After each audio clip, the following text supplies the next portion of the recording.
실명이라고 얘기하면 안과의사 입장에서도 굉장히 위중한 상태고 그냥 얘기만 들어도 너무 무섭잖아요. 양쪽 눈이긴 하지만 한쪽이라도 안 보이면 생활에 불편하고 양쪽이 횡이 하나 안 보이게 되면 그건 정말 무서운 일이니까. 그래서 안과의사 입장에서 이제 놔뒀을 때 실명까지도 유발할 수 있겠다 싶은데 별거 아닌 것처럼 증상이 나타나서 위험할 수 있는 걸 얘기를 해보자면, 일단 앞에서부터 눈이라는 게 이렇게 있으면 앞에서부터 뒤에까지 작은 눈이지만 나눠서 얘기를 하거든요.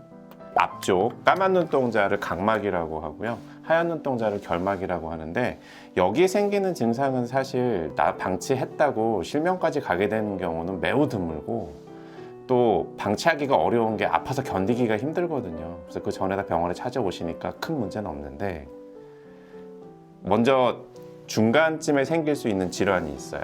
까만 눈동자를 넘어서 그 안쪽에 나타나는 증상은 일단 충혈로 나타납니다. 충혈.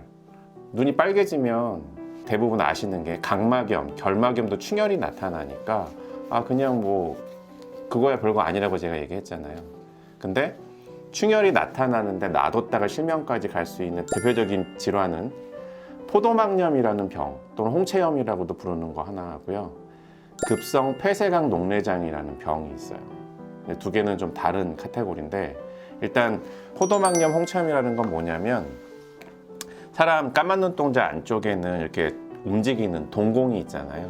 이걸 홍채라고 부르는데, 이게 눈 안쪽까지 이어져서 눈을 싸고 있는 혈관막이거든요. 이걸 안과에서는 통칭해서 포도막이라고 부르는데, 여기 생기는 염증은 겉으로 충혈로 나타나지만 놔뒀을 때는 각막염이나 결막염하고 다르게 실명까지 정말 갈 수 있습니다. 그래서 환자가 충혈을 호소할 때 본인이 느낄 수 있는 특이한 증상이, 까만 눈동자나 하얀 눈동자에 생기는 각막염이나 결막염은 일단은 이물감이라고 해서 뭐가 찌르는 듯한 통증이 굉장히 심하고요, 눈에 분비물이 굉장히 많아요.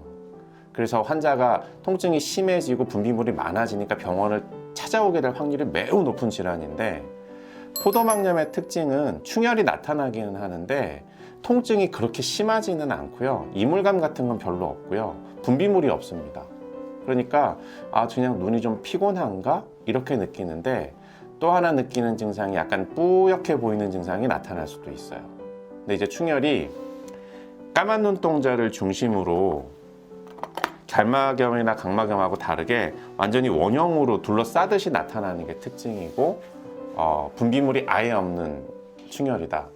그리고 빛을 보거나 하면은 굉장히 눈이 욱신욱신 조이는 듯한 통증이 생기고요. 이 포도막염이라는 병은 이유를 알 수 없이 이 안에 심한 염증이 생기는데, 이 염증이 아주 심해지면 결국은 이 안에 있는 구조물이 다 한 대로 엉겨 붙으면서 시력이 확 떨어지고 결국은 실명까지 갈 수도 있는 질환이거든요. 그러니까 굉장히 조심해야 되는 질환이니까, 충혈이 됐는데 별다른 거 없이 눈곱도 없고 그리 많이 아프진 않다, 그냥 욱신욱신 조이는 통증 정도만 있다, 그러면 병원에서 진료를 보시는 게 낫겠죠. 그리고 포도막염 말고 또 하나 충혈이 나타나면서 통증이 동반되는 질환이 있는데, 이것도 역시 분비물이 없거든요. 급성 폐쇄각 녹내장이라고 해서 역시 앞쪽이 아니라 이 가운데 생기는 문제인데, 사람의 눈 안에는 물의 흐름이 있어요. 이 눈 뒤쪽에 이 수정체 쪽에 있는 이 부분, 이게 뭐 선모체라는 곳에서 물이 나와서 방수라는 물이 동공으로 빠져나간 다음에 이 옆에 있는 트라베큘라 메쉬워크 이렇게 제가 얘기하는데, 이쪽을 통해서 물이 빠져나가야 되거든요. 근데 어떠한 이유에선가 이 나가는 길이 막히면서 안압이 급격하게 오르는 질환이 급성 폐쇄각 녹내장이라고 얘기합니다.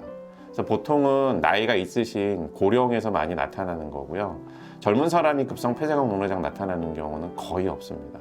근데 이제 나이가 한 60, 70대 되신 분이 갑작스럽게 두통을 호소하시면서 충혈이 좀 되고 머리가 아프다고 이제 호소하시니까 응급실로 방문을 하면 고령에 머리 아프다고 하고 잘 안 보인다고 뭘 먼저 의심해요. 대부분 뭐 중풍 아닌가, 뇌경색 아닌가, 그래서 막 MRI 찍고 난리가 나는데, 안과 질환을 절대 무시하면 안 되는 게, 이 눈의 안압이 너무 급격하게 오르다 보니까 눈통증과 이어서 두통이 아주 심하게 나타나고 환자분이 막 토하거든요.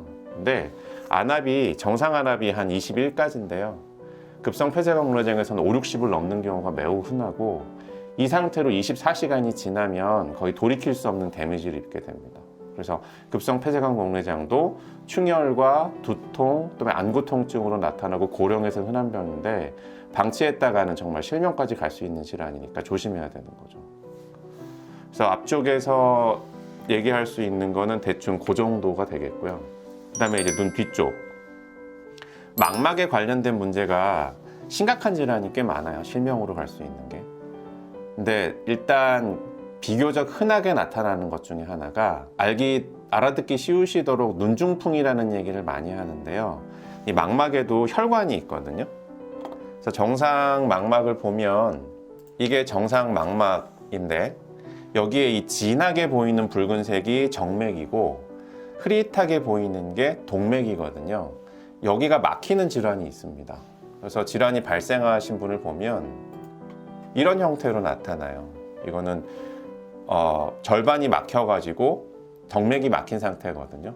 터져 나와가지고 이렇게 부어있는 상태인데 환자분이 호소하시는 거는 양쪽인데 양측성으로 나타나지 않고 한쪽으로 나타나는 경우가 압도적으로 많거든요. 그러다 보니까 양쪽으로 보니까 그냥 약간 침침해졌네? 이렇게만 생각하지 이게 무슨 병으로 이어질 거란 생각을 잘 안 하는 거죠. 그래서 아예 안 보이면은 환자분이 빨리 찾아올 텐데 그냥 침침해서 내가 피곤한가 보다 라고 생각하시는 분들이 많고 몇 달 지나서 오시는 분도 실제 있을 정도니까요. 그래서 이분은 절반쯤 막힌 분인데 이거 말고 아주 심하신 분은 전체가 막혀서 오시는 분도 있어요. 그러면 이런 형태로 나타나거든요. 이런 경우에도 시력이 확 떨어지는데 빨리 치료하고 뭐 주사 치료, 약 치료를 하면 어느 정도의 시력 회복을 기대할 수 있지만 모른 채로 몇 달 지나면 그냥 안 보이게 될 수 있는 거죠. 그래서 망막에 있는 동맥, 정맥이 폐쇄되는 질환은 그냥 침침하고 흐릿하게 보이는 한쪽만 특히 비교해보지 않으니까 잘 모르거든요. 나타났는데 방치하면 실제 실명까지 갈 수 있다. 아시는 게 좋겠고 또 하나는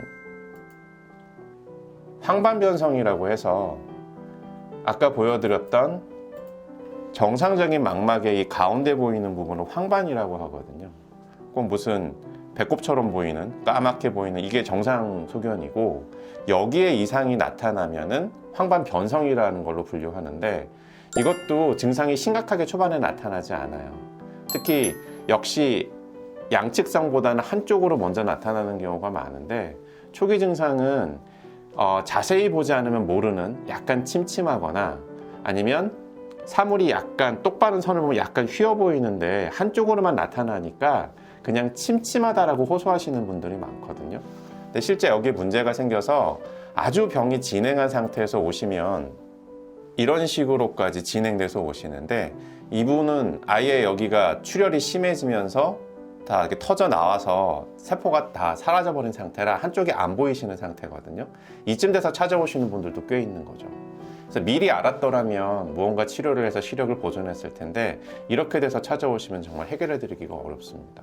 그래서 황반변성은 본인이 알아볼 수 있는 게 이런 모눈종이 같은 게 요즘에 뭐 나와 있는 게 많은데 이게 냉장고 붙여놓고 이 모눈종이 가운데 까만 점이 찍혀 있잖아요. 이걸 한쪽씩 이렇게 번갈아 가면서 보는 거예요. 그랬을 때 이 모눈종이의 간격이 일정하고 다 보여야 되는데 휘어져서 보인다거나 특정 부분이 결손돼서 보인다거나 아니면 초점이 잘 안 맞는다, 중심에 있는 점이 안 보인다, 그럼 이거 황반변성이 의심스럽다 라고 생각을 해서 이걸 뭐 암슬러 격자 테스트라고 하는데 본인이 이렇게 보시면 되니까 굉장히 초기에 발견할 수 있는 쉬운 자가 진단 툴이 되겠죠. 그래서 황반변성은 그렇게 심각한 질환이 될 수 있고 또 하나 이거는 비교적 아는 분들이 많은데 망막박리라는 병이 있거든요. 망막박리는 보통 구멍이 생겼다가 그게 이제 뜯어지면서 문제가 생기는데 질환이 있는 분을 보면 이분은 요 부분이 찢어진 부분이 있고요. 거기로 물이 들어가면서 통째로 망막이 떨어져 내려 있는 상태예요. 근데 사실 이렇게 되기 전까지 본인은 증상이 좀 있었을 텐데 모르고 지내다가 어느 날 갑자기 침침해서 한쪽을 가리고 봤더니 이쪽이 잘 안 보이네. 그러고 오시는 분이 많거든요. 망막박리도 사실 이렇게까지 가운데를 침범하지 않으면 본인이 증상이 없습니다. 어떤 경우가 있냐면 국소적으로 망막이 떨어져서 이렇게 돼서 오시는 분도 있는데, 이분은 여기 망막이 떨어져 있는 거거든요. 여기 구멍이 2개가 있고, 근데 이 가운데 있는 황반이란 부분을 침범하지 않으면 나의 중심 시력은 유지가 되니까 이쯤이 잘 안 보이는 건데, 이거 누가 신경을 써요? 잘 모르죠. 근데 이게 진행해서 가운데를 침범하면 그때에서 이제 병원을 잘 안 보이고 침침하니까 찾아오는데, 이 황반이라는 부분을 침범을 했느냐 안 했느냐에 따라서 시력 예후가 많이 달라지고, 침범을 했을 때도 빨리 찾아와서 수술을 하면은 시력 보존이 되거나 다시 되돌릴 수가 있는데, 떨어진 채로 오래 있다가 찾아오시면 그거는 시력 예후가 아주 불량해지는 겁니다. 그래서 망막 박리라는 거는 특히 고도근시이신 분, 안경 도수가 막 -7, 그러니까 안경 벗으면 한 3m 앞에 떨어진 사람 얼굴 알아보기가 힘들 정도로 안경 아주 두꺼우신 분들 있죠.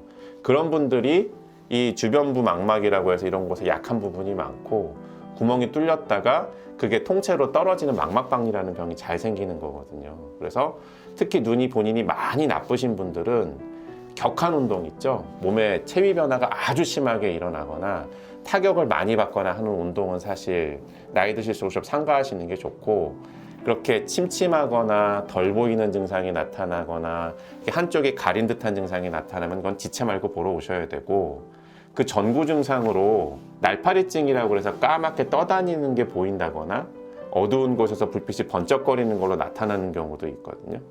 그래서 그 고도근시인데 내가 무슨 격한 운동 같은 걸 하고 난 다음에, 또는 하지 않았는데도 갑자기 떠다니는 게 많이 보이거나 어두운 데서 왜 이렇게 불꽃이 번쩍거리지?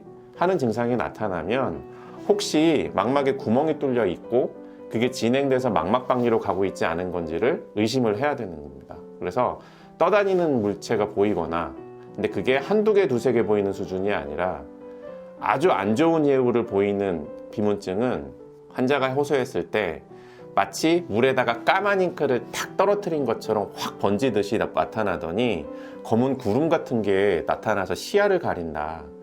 대부분의 비문증은 사실 떠다니는 것 정도지 시야를 가릴 정도는 아니거든요. 근데 까맣게 나타나서 뒤에 있는 게 흐릿하게 보일 정도다. 이거 굉장히 안 좋은 사인이고요.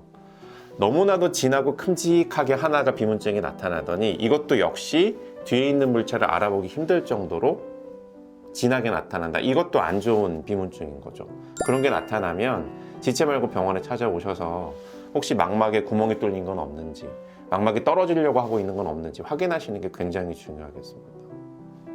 그래서 방치했을 때 실명까지 갈 수 있는 질환이 그렇게 많지 않은데, 말씀드렸던 대로 충혈이 심하게 나타나는데 통증은 있지만 눈곱은 거의 없거나 이물감이나 시림이나 이런 건 별로 없이 쥐어짜는 듯한 통증, 이렇게 나타나면 이게 뭔가 문제가 있구나 해서 병원 오시는 게 맞고, 다음에 침침하게 보이는데 좌우를 비교했을 때 양쪽의 시력이 확연히 차이가 나면서, 특히 뭐 떠다니는 게 갑자기 많아졌다거나 어두운 데서 불꽃 튀는 것 같은 섬광 증상이 많이 나타나면 혹시 망막에 이상이 생긴 게 아닌가 의심하고 병원에 찾아오시는 게 맞겠습니다.